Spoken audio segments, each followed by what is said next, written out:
بسم اللہ الرحمن الرحیم، السلام علیکم ورحمۃ اللہ وبرکاتہ۔ متن عقیدۃ طحاویہ کو ہم نے آپ سے وعدہ کیا تھا کہ علامہ باورچی کی شرح کے ساتھ کچھ اس میں اضافی نکات وغیرہ کو بھی دیکھیں گے۔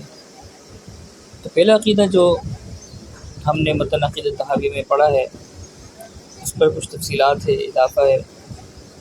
ان اللہ واحد لا شریک لہ،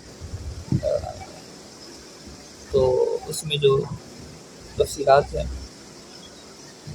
علامہ باورچی رحمۃ اللہ علیہ نے اس عقیدے کے ضمن میں سب سے پہلے معرفت باری تعالیٰ اور وجود خدا کے دلائل پہ بات کی، توحید پہ بعد میں کی۔ تو ہم نے جو چیز بیان کرنی ہے تو اس سے متعلق ہے، تو اس پر ہم انشاءاللہ یہاں پر گفتگو کرتے ہیں۔ اس سے پہلے یہ دیکھ لیں حضرت نے کس طریقے سے اس عقیدے کی تفصیلات بیان کی ہے، تاکہ ہمیں کچھ اس شرح سے بھی مناسبت ہو جائے۔ سب سے پہلے بتایا انما ابتدأ بالتوحید لأن اول خطاب توجہ علی المکلف هو الخطاب باثباتی۔ تو کہنے کہ توحید سے ابتدا اس لیے کی ہے، مکلف پر سب سے پہلے جو چیز متوجہ ہوتی ہے، یعنی جو انسان و جن ہے، انس و جن ہے، وہ اللہ تعالیٰ کی اس بات یعنی معرفت باری تعالیٰ، وَإِلَيْهِ بُعِثَتِ الْأَنْبِيَاءُ وَبِهِ یعنی نُزِلَتِ الْكُتُبُ السَّمَاوِيَّةُ، اسی مقصد کے لیے انبیاء علیہ السلام مبعوث ہوئے، آسمانی کتابیں نازل ہوئی ہیں۔ تو شروع میں توحید سے پہلے گویا کہ انہوں نے وجود باری تعالیٰ کا مسئلہ بیان کرنا شروع کیا اور کچھ لغوی تحقیق کی ہے کہ واحد میں اور احد میں کیا فرق ہے۔ احد سے مراد ذات ہے، ٹھیک ہے، اور واحد سے مراد افادت صفات ہے، صفات کے حوالے سے واحد کا استعمال ہوتا ہے، احد کا استعمال ذات کے لیے ہوتا ہے۔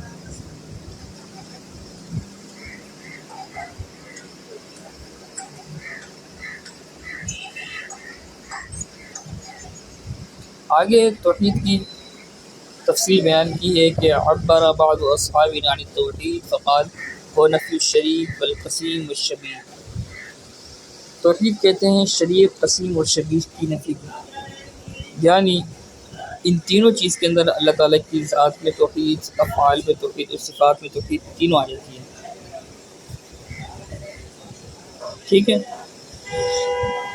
تو اللہ تعالیٰ اپنے افعال میں بھی واحد ہے، اللہ تعالیٰ اپنی ذات میں بھی واحد ہے، اللہ تعالیٰ اپنی صفات میں بھی واحد ہے، تینوں چیز کی تفصیلات اس میں آ جاتی ہیں۔ اب یہاں میں آپ کو بتانا چاہ رہا تھا کہ فرماتے ہیں قبل اقامت البرہان علی التوحید لابد من ذکر اثباتی وجوب معرفتی و کیفیت الوصول الی ذلک، ٹھیک ہے۔ تو پہلے معرفت باری تعالیٰ کا مسئلہ بیان ہوگا، پھر توحید کا مسئلہ بیان ہوگا۔ اب اس معرفت باری تعالیٰ کے متعلق بڑی دلچسپ بحث سے پوری کہ حشویہ نے کیا کہا ہے، جو ظاہر پرست ہوتے ہیں، کہ اللہ تعالیٰ کی معرفت ہم پر واجب نہیں ہے، بلکہ ہم کیا کرنا چاہیے، ہمیں اعتقاد پر عمل کرنا چاہیے۔ اس پر بڑا جمہور متکلمین نے رد کیا ہے، اور جمہور کہتے ہیں کہ معرفت باری تعالیٰ واجب ہے، اور اس کے مختلف طریقوں سے لوگوں نے معرفت کے حصول کی کوشش کی ہے۔ اصحاب الصوفی، اصحاب الطریقہ نے کیا سبب نکالا، وسیلہ نکالا، انہوں نے ریاضت، تصفیہ باطن وغیرہ۔ بعض نے کہا کہ الہام کے بغیر معرفت حاصل نہیں ہو سکتی، اور آغا خانیوں نے کیا کہا، اسماعیلیہ نے، کہ معصوم امام کے بغیر آپ کو حاصل معرفت نہیں ہو سکتی۔ متکلمین کہتے ہیں ان طریقہ معرفت اللہ انما ہوا بالنظر والاستدلال، نظر استدلال کے ذریعے معرفت تک پہنچ سکتے ہیں۔ اذ العلم بوجود لیس ضروری فلا بد له من دلیل، تو لہٰذا علم ضروری علم بدیہی تو نہیں ہے، تو لہٰذا علم استدلالی ہوا، تو علم استدلالی کے لیے دلیل استعمال کرنی ہوگی، ٹھیک ہے، اور دلیل عقلی استعمال ہوگی، اور دلیل نقلی تو کتاب و سنت میں واضح ہے۔ تو کتاب و سنت میں دلیل نقلی موجود ہے، لیکن دلیل نقلی اس وقت کارگر ہوگی جب قرآن و سنت کے اس بات ہو، تو لہٰذا قرآن و سنت کے حق ہونے کے اس بات اور اللہ تعالیٰ کی طرف سے نازل ہونے کے اس بات پہ اللہ تعالیٰ کے وجود پہ موقوف ہے، تو لہٰذا اس کے لیے لازم ہے پہلے دلائل عقلیہ سے اللہ تعالیٰ کے وجود کا اس بات ہو، اس کے بعد پھر کتاب کا اس بات ہو، جیسے شرح قید میں بھی بیان کی ہے۔ کائنات میں تمام چیزیں ممکنات ہیں. اس یعنی کانٹینجنسی آرگومنٹ پہ بات شروع کرنے سے پہلے بتا رہے ہیں کہ کائنات میں تمام چیزیں ممکن ہیں. واللہ الغنی وانتم الفقراء، تمام چیزیں محتاج ہیں. دلیل فقر ذاتی اس کو اردو میں کہتے ہیں، دلیل امکان بھی کہتے ہیں. ساری کے سارے اس میں یعنی اس آیت کے ضمن میں سمجھ میں آ جاتے ہیں کہ ممکن ہوتا ہے فقیر محتاج اپنے واجب کسی واجب الوجود کی طرف. ٹھیک ہے، اسی طریقے سے امکان. اس کے بعد کوسمولوجیکل آرگومنٹ جو ہوتا ہے دلیل حدوث، اس کی بھی بات کر رہے ہیں. والاشارہ الاستدلال بالحدوث بقولی لا يحب الافلین، قرآن مجید میں موجود ہے حدوث، دلیل حدوث کے بارے میں کہ کائنات کی تمام چیزیں حادث ہیں. آفل ہے، آفل معنی فنا ہونے والی ہے. فرماتے ہیں کہ یہ تمام دلیل امکان اور دلیل حدوث آپ کو دلائل انفس اور دلائل آفاق کی روشنی میں سمجھ میں آئیں گے. دلیل انفس کیا ہے؟ فرماتے ہیں کہ دلیل انفس یہ ہے کہ ان کل واحد یعلم بالضرور انه لم يمكن موجودا ثم وجد، ایک زمانے میں نہیں تھا پھر وہ موجود ہو گیا. اور جو چیز عدم کے بعد وجود میں آئے اس کے لیے ضروری ہے لا بد له من موجود، کسی خالق کا ہونا ضروری ہے. ذالک الموجود لیس هو نفسه، وہ خود اپنے آپ کو ایجاد نہیں کر سکتا، اور نہ ہی اس کے والدین، نہ ہی سائر خلق تمام مخلوقات نہیں پیدا کر سکتی.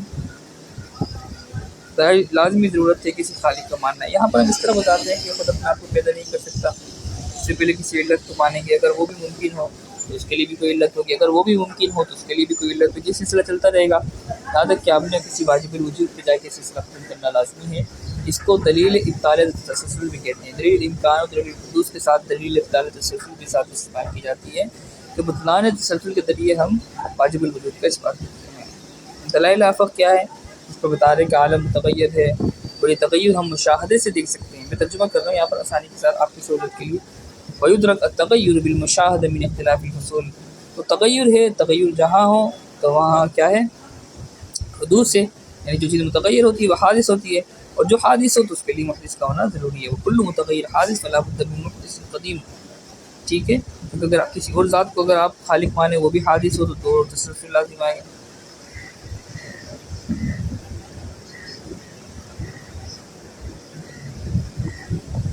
کہنے کہ یہ استدلال انبیاء علیہ السلام نے بھی استعمال کیے ہیں، اور یہ استدلال ابھی تک استعمال ہوتا ہے، ہمارے متکلمین استعمال کرتے ہیں. ابراہیم علیہ السلام کی دلائل کا کچھ حوالہ کیا ہے. فلما جن علیہ اللیل رأى کوكبا. ٹھیک ہے، لا يحب الافلین، کہ حادث چیز خالق نہیں ہو سکتی. وتلک حجتنا آتیناها ابراہیم علی قومہ کی تحت سمجھا رہے ہیں کہ یہ دلیل حدوث گویا کہ ابراہیم علیہ السلام نے اپنے قوم کے سامنے پیش کیا کہ عالم تمام کا تمام حادث ہے اور حادث خالق نہیں ہو سکتا. اس کو ہی دلیل حدوث کہتے ہیں.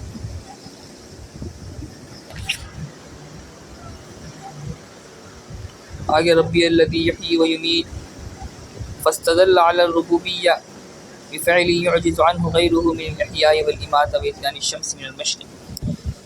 تو اللہ تعالیٰ کی ربوبیت، اللہ تعالیٰ تمام چیز پہ خالق ہے اور مخلوق عاجز ہے. تو مخلوق کے عجز اور فقر سے استدلال، حدوث سے استدلال، امکان سے استدلال اللہ تعالیٰ کے وجود پر. گویا کہ حضرت ابراہیم علیہ السلام نے نمرود اور اپنے بادشاہ کے سامنے بھی یہ استدلال پیش کیا،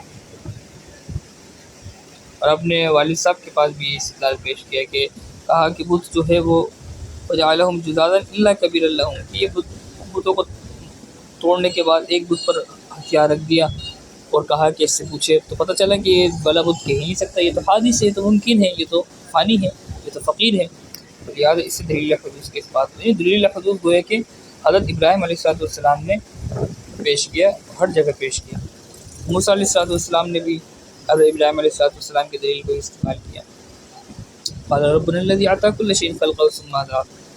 ٹھیک ہے، الذي خلقني فهو يهدين، یعنی مخلوق ہدایت اور تخلیق کی محتاج ہے، لہذا حادث ہوئی اور حادث کے لیے کسی محدث کا، کسی خالق کا ہونا ضروری ہے. تمام چیزیں گویا کہ دلیل امکان اور دلیل حدوث کے ذریعے معرفت باری تعالیٰ کے اس بات کرتے ہیں اور قرآن کے اندر سے پیش کر رہے ہیں. قرآن مجید نے بھری پڑی، قرآن مجید میں یہ آیت ہیں. شروع میں سب سے پہلے مجادلہ کی بات کی ہے انہوں نے. ٹھیک ہے، مجادلہ بالحکمہ، جادلہ باللتی احسن من الناس من یجادل فی اللہ بغیر، یعنی دلائل کا استعمال قرآن سکھاتا ہے عقلی دلائل کا. تو ہمارے لیے وہ لوگ جو علمی کلام کو نہیں مانتے تو ان پہ بھی اسی طریقے سے علامہ باورچی تنقید فرما رہے ہیں. نظر کا استعمال قل انظروا ماذا فی السماوات والارض اولم ينظروا فی ملکوت السماوات والارض لا یأتی لأولی الالباب لعبرۃ لأولی الابصار وغیرہ. تو یہ تمام استدلال سے مقصد یہ ہے کہ حشویہ کا انکار کرنا جو کہتے ہیں کہ بھئی عقائد کے معاملے میں دلائل کی ضرورت ہی نہیں ہے، نظر استدلال کی ضرورت ہی نہیں. تو آج کل بھی حشویہ کی فکر موجود ہے جس کو ہم کہتے ہیں کانٹینین فکر. کانٹ کے لے کر جو ہے آج کل پڑھا جاتا ہے، کہا جاتا ہے کہ بھئی عقائد میں دلیل اور عقل کا استعمال نہ کرو، بس اب اندھے گونگے بہرے عقیدے ہیں، اساطیر ہیں، آپ سنے جا رہے ہو، پڑھے جا رہے ہو، اپنے آباء و اجداد سے بس پر عمل کر رہے ہو. تو یہ تو بڑا یعنی سخت یعنی اسلام اور مذہب کے خلاف موقف ہے، اور یہ کوئی درست موقف نہیں ہے.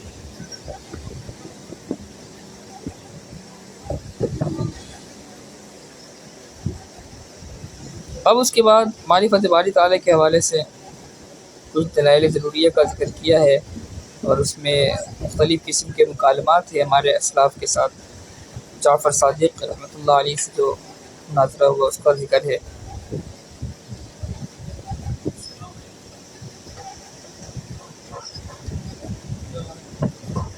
تو امام جعفر صادق حضرت جعفر صادق رحمۃ اللہ علیہ کے ساتھ جو مناظرہ ہوا اس کا ذکر ہے. اور اس کے بعد ایک اور مناظرہ امام ابو حنیفہ رحمۃ اللہ علیہ کا دہلیے کے ساتھ مشہور ہے. یہ تمام تفصیلات اردو میں آپ عقائد الاسلام اور حدیث کاندھلوی صاحب کی کتاب میں آپ پڑھ سکتے ہیں. اس کے بعد امام شافعی رحمۃ اللہ علیہ کا مناظرہ ہے، مکالمہ ہے، کس طریقے سے انہوں نے وجود ثانیہ پہ دلیل دی ہے. امام احمد بن حنبل کا مکالمہ ہے. تو آپ کو ان تمام دلائل کے اندر دلیل حدوث، مخلوق کے حدوث کو بتا کر خالق اس بات ہے، مخلوق کے اندر نشانیاں جس کو ہم کہتے ہیں ڈیزائن آرگومنٹ، ٹھیک ہے، اللہ تعالیٰ کی نشانیوں کا تذکرہ کر کے اس کو عربی میں دلیل اتقان بھی کہتے ہیں، اس کی بنیاد پر جو ہے اللہ تعالیٰ کا وجود ثابت کیا گیا ہے. اب آخر میں آ کے ہماری مقصودی بحث شروع ہو رہی ہے. یہاں پر آ کے اس کو ہم کہہ سکتے ہیں دلیل توحید، یعنی ہمارا مقصد بھی دلیل توحید کو بیان کرنا تھا.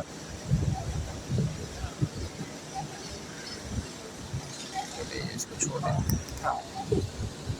تو یہ دلیل توحید میں کیا تفصیلات بیان کی ہے امام علامہ باورچی رحمۃ اللہ علیہ نے. فرماتے ہیں وَلِنَرْجِعْ إِلَى الْمَقْصُودِ وَهُوَ الدَّلِيلُ عَلَى التَّوْحِيدِ. معرفت باری تعالیٰ کے بعد جو متن عقیدہ تحاویہ میں جو مقصودی عقیدہ ہے وہ توحید ہے. کیونکہ توحید کے عقیدے میں ہم بات شروع کرتے ہیں. فنقول صانع العالم واحد اذ لو كان له صانعان لثبت بينهما تمام. دو خدا ہوں گے تو ان میں جھگڑا ہوگا. فذلك الدلیل حدوثیما و حدوث احدیما، یا تو دونوں حادث ہوں گے، ٹھیک ہے، یا ایک لازمی طور پر حادث ہوگا. کیوں؟ لأن احدهما لو اراد ان يخلق في شخص حیاتا والآخر موتا، ایک شخص میں زندگی پیدا کرے اور ایک شخص میں اسی شخص میں موت چاہے. یعنی ایک خدا موت چاہ رہا ہے، ایک خدا حیات چاہ رہا ہے. اگر دونوں امر حاصل ہو جائیں گے تو اجتماع دین ایک محل واحد میں لازم آئے گا، جو کہ عقلاً محال ہے. یہ دونوں کی مراد حاصل نہیں ہوگی تو دونوں کا عاجز ہونا لازم ہوگا، یا ایک کی مراد حاصل ہوگی دوسرے کی نہیں، تو جس کی حاصل ہوگی وہ غالب ہو جائے گا، دوسرا عاجز ہو جائے گا.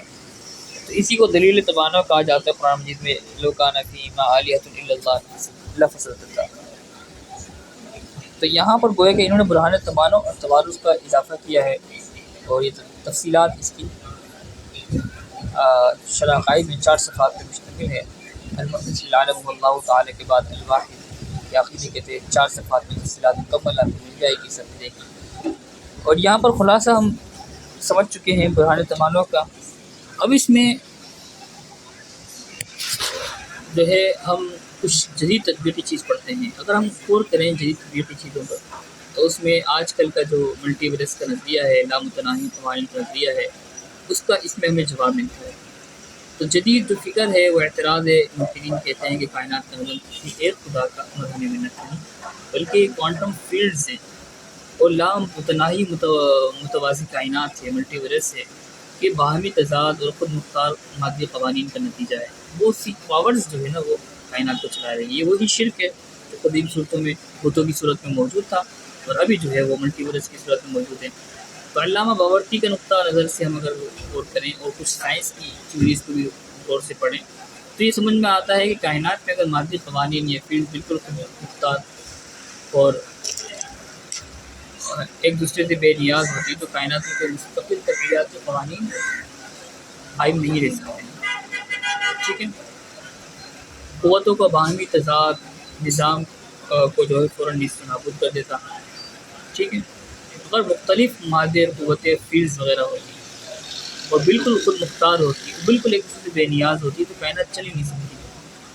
کائنات کا ایک مستقل جو نظام ہے جس کو ہم کہتے ہیں انٹیلیجنٹ یونیورس یا انٹیلیجنٹ کائنات ہے تو اس کا مستقل اور ریاضیاتی نظم پر یہ کائنات چل رہی ہے جس کو ہم فائن ٹیوننگ کے تحت بھی سمجھتے ہیں کہ ایک ایک چیز باقاعدہ ایک ایک چیز نپی تلی ہے. جس سے اندازہ ہوتا ہے کہ تمام مادی قوتیں جو ہے نا وہ خود آزاد و مختار نہیں ہیں بلکہ ایک ارادہ واحدہ کے تحت مسخر کیا گیا ہے جس کا کوئی شریک نہیں ہے. تو یہاں ہم عقیدہ توحید کے تحت اس چیز کو فکر کا جواب ہم دے سکتے ہیں جو آج کل بڑی مشہور اور پیش کی جاتی ہے خدا کے انکار کے لیے کہ کائنات مختلف مادے عناصر اور انرجی کے فورسز اور پاورز کی وجہ سے چل رہی ہے اور وہ فورسز اور پاور اور قوتیں اور قوانین لو تمام کے تمام خود مختار بھی ہے اور جو ہے ایک دوسرے سے آزاد بھی ہے. اس کے باوجود فائن ٹیوننگ اور انٹیلیجنٹ ڈیزائن ناممکن ہے. سائنسی طور پہ بھی اور عقلی اور منطقی طور پہ بھی ناممکن ہے. اس کے لیے ضروری ہے کہ ایک ذات ان تمام قوانین کو منظم کرے